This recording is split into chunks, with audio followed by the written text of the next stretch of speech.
सूर्पनखा कहती हमारे समान ना स्त्री है ना तुम्हारे समान पुरुष है। राम जी बोले जय हो।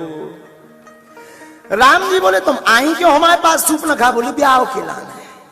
राम जी मनी मन बोले जो लड़की अपने लिए बर स्वयं खोजती ढूंढ रही हो उसका पता ही चल जाएगा कि कितने ऊंचे खानदान से। राम जी बोले जय हो। राम जी बोले तुम हमसे विवाह क्यों करना चाहते? किसी और को देखो। सूर्पनखा बोली वाह, हमने खूब खोजा, हमारे समान ना तो सुंदर कोई स्त्री है, मन माना कछु तुम्हें निहारी, तुम्हारे जैसा कोई पुरुष भी नहीं है। ब्रह्मा जी ने सोच विचार कर जोड़ी बनाई। राम जी बोले जय हो, अच्छी जोड़ी जुड़ रही। और तो सुनो, हद तो ये कर दी। सूर्पनखा बोली सुनो महाराज, मन माना कछु। अब यहां पर चौपाई पर गौर करना। सूर्पनखा बोली पूरा नहीं मन भरो, कछु। अच्छा, कछु बड़ो खतरनाक। कछु शब्द लग जाए तो एक जने आचार्य जी हमें सुनाते कछु की बड़ी खतरनाक। एक बार का भाव के चंगीलाल, हाँ चंगीलाल, बीना को चंगीलाल। कछु पे याद आओ कि एक दिन चंगीलाल अपनी माता जी से बोलो पैसा दो, पैसा पैसा। माताई ने 5 रुपया चंगीलाल हमें ले, कछु खा लीजिए, कछु खा लीजिए। अब बुंदेलखंडी शब्द है कछु, तो बोले कछु खा लीजिए। अब चंगीलाल बेचारा अनपढ़ आदमी, अब दुकान पे गो सो 5 को दे के बोलो कछु दे दो। दुकानदार ने सोची चॉकलेट, अचानक से उन्हें चॉकलेट निकाल, बोले नहीं नहीं कछु अचानक। अब दुकानदार बड़ो हैरान, सो दुकानदार ने लाई सो नमकीन निकाले, बोले नहीं नहीं कछु कछु। दुकानदार बहुत हैरान, दुकानदार वो पकड़ो 5, ये तो कछु अछू नहीं है। अब चंगीलाल समझ गए इन लोग मिला तो नहीं है कछु। अब नदिया के किनारे एक पान को डब्बा धरो तो दुकान हल्की सी आती, सर्फ एक्सल साबुन शैम्पू है बिकती, सपर व्यवहार बराबते। सो इन्हें 5 को दो, बोले कछु है का कछु। तो दुकानदार ने सोची ये कपड़ा धोने सुआ, सो उन्हें 5 रुपया को निरमा को पैकेट दे दो, सर्फ एक्सल ले। अब मताई ने तो कही थी कछु खा लीजिए। ई के जान जो कछु आई ये खाने आए, सो उन्हें लोटा में घोर आधो निरमा घोर क्यों सट गटर पी गो। अब 1.5-2 मिनट तो कछु नहीं, अब पेट खड़ बनानो चंगीलाल को। भीतर ऊंचे चीन और पाकिस्तान को युद्ध सो होने लगो। अब ये तो भारी हैरानी, मन ही मन कहा जो कछु तो बहुत खतरनाक हो। माता जी ने कह तो रही थी कछु खा लियो, कछु तो प्राण खा ले, उल्टी हो पेट मरोड़े मरो जाए चंगीलाल। बाकी उन्हें पैकेट मोड़ के अंदर लो के अब नहीं खाने कछु, चाहे जो हो जाए। और कछु लाओ सो फेंक दो नदिया में, कछु तो प्राण ले। जैसे तैसे ठीक भाव अब गाओ ससुरारे, ससुरारे गाओ सो घर के बाहर बैठ गो सो ससुर जी आए प्रणाम कर। आगे दमाद लल्ला, बुंदेलखंडी आदमी, तो ससुर भी बुंदेलखंडी, बोले भैया दमाद लल्ला ले आओ, कछु ले आओ। चंगीलाल लगो ये अब दिन में कछु से तो निपटे हैं जी, फिर कछु ले आओ। तो दमाद लल्ला बोले सब खवाइयो, हम कछु ना खे भी, अच्छो लगे चाहे बोलो। ससुर ने सोची दमाद तो नाराज है, माए ना खवाओ। अब सास आई, कुल्ले देर की अब आई हो गई, दमाद लल्ला कछु तो खा लो। सो लोटा ले कहीं एक दो सो फड़ा पड़ गो सास के, कहीं काय मारो, बोले कछु को ना ले लियो, हम खाना ही नहीं है, झुको है सो कछु खबा भी आ जा। पहले के जमाने में मर्यादाएं ज्यादा होती, सो जिस पत्नी से इनका विवाह हुआ था बाबी लुका छपत। आज को जमाना गले में हाथ डाल के फिरती आगी लगी है।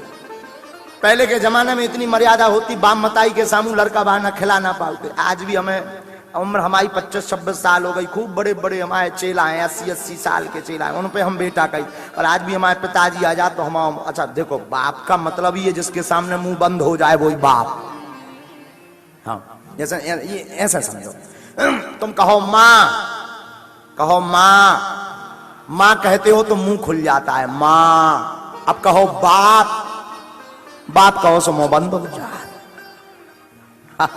बाप का मतलब ये जिसे देखते ही मुंह बंद हो जाए वही तो बाप।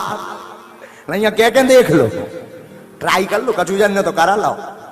पापा छोड़ के बाप का उसे बंद धरो, बिना बान को खोला धो तो उसे फिजियोथेरेपी करवानी चाहिए। तो कछु बड़ो खतरनाक हो। उसी प्रकार ये सूर्पनखा कह रही है मन माना कछु तुम्हें निहाल। कछु राम जी बोले जय हो।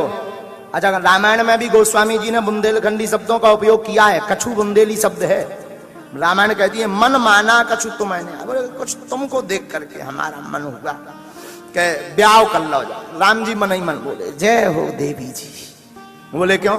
बोले जब हम यहाँ देख के कछु मन मानो, इसका मतलब तुम्हें हमसे ज्यादा कोई सुंदर मिल जाएगा तो हमें तलाक दे दे।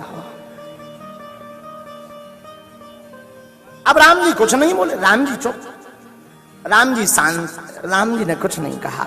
अब राम जी बोले भी तो कैसे बोले? सीता चीताया कही प्रभु बाता।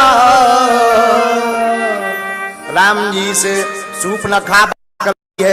राम जी सूर्पनखा की तरफ नहीं देखते हैं। किसकी तरफ देखते हैं? देखते हैं जानकी जी की तरफ। बात कर रहे सूर्पनखा से। अच्छा, ऐसा कोई आदमी ने देखा होगा कि बात किसी और से कर रहा हो, देख कहीं और रहा, लेकिन जानकी जी को पढ़ना। अरण्य कांड में 16 नंबर दोहा के बाद में आया है 11वीं चौपाई पढ़िए। 11वीं चौपाई पढ़िए जरा। 16 नंबर दोहा के बाद की 11वीं चौपाई अरण्य कांड में। सीता चीता कई प्रभु बाता आहाय कुमार मोर लघु भ्राता। क्या कहा राम जी ने? हा। राम जी बात कर रहे सूर्पनखा से, देख रहे हैं जानकी जी की तरफ। क्यों? हमारी मति कहती है कि जब जब पराई स्त्री तुम्हारे ऊपर डोरा डालने का प्रयास करे, अपनी पत्नी को देखना प्रारंभ कर देना, आप संसार में कभी बहकोगे नहीं। यही राम जी कह रहे हैं, यही राम जी लीला कर रहे हैं। बात तो कर रहे सूर्पनखा से, पर देख रहे जानकी जी की तरफ। और बोले क्या? आहाई कुमार मोर लघु भ्राता। हम आओ तो ब्याह होगा, और ब्याह होगा रजिस्ट्रेशन हम संग ले बैठे, देवी जी हमारे संग है, लेकिन हमारा जो छोटा भाई है वो कुमार है। यहां पर बहुत लोग कहते हैं कि राम जी ने झूठ बोला। राम जी तो मर्यादा पुरुषोत्तम, राम जी ने झूठ क्यों बोला जबकि लक्ष्मण जी का विवाह हो चुका? अरे सावधान, तुमने रामायण पढ़ी नहीं ठीक से, न कटा हरो। रामायण पढ़ो। जो कहते राम जी ने झूठ बोला, राम जी ने झूठ नहीं बोला। सूर्पनखा ने कौन सा सत्य बोला? उसका भी तो विवाह हो चुका, वो भी तो कह रही कि अबे तक हम कुमारी हैं। तो सठे साठ्यम समाचरे, जैसे को तैसा। जब तै झूठ बोल सका सो राम जी भी बोले हम भी भैया कुंवारो हैं, झंझट खत्म। हाँ, जैसे को तैसा, सठे साठ्यम समाचरित। शास्त्र कहता है जो जैसा उसको वैसा। तो राम जी बोले आहा ये कुमार मोर लघु भ्राता। अब गई लक्ष्मण जी से सूर्पनखा, सरकार तुम्हारे बड़े भैया ने हमें प्रमाण पत्र दे दो, ब्याह कर लो हमारे संग। लक्ष्मण जी हंस गए। अच्छा हमारे लो अब जो प्रभु ने खाओ। लखन लाल जी जानते हैं। लक्ष्मण जी बोले एक बात बताओ देवी, हाँ बताओ तुम रानी बनकर रहना चाहती कि दासी? सूर्पनखा बोली रानी। लक्ष्मण जी बोले अगर रानी बनना चाहती हैं तो राजा से विवाह करो, जो वो बैठे हैं वो राजा हैं, हम तो सेवक हैं, हमारे संग ब्याह करो तो दासी बनने पड़े, हमारे लो से भागो। अब फिर आई राम जी के पास, तो राम जी ने इस बार राम जी ने देख करके इस बार जो है आहा जानकी राघव जी का रूप देख करके वो मोहित तो है। सूर्पनखा कहती है आपका स्वरूप बड़ा प्यारा है। लक्ष्मण जी ने तो मना कर दिया, हे राघव जी अब आप कृपा करके हमारे ऊपर दया करें और हमसे पानी ग्रहण करवें। आहा हा राम जी बोले सूर्पनखा उन्हीं के पास जाओ, हमने तुम्हारी व्यवस्था करवा दी है, तुम उन्हीं के साथ विवाह करो।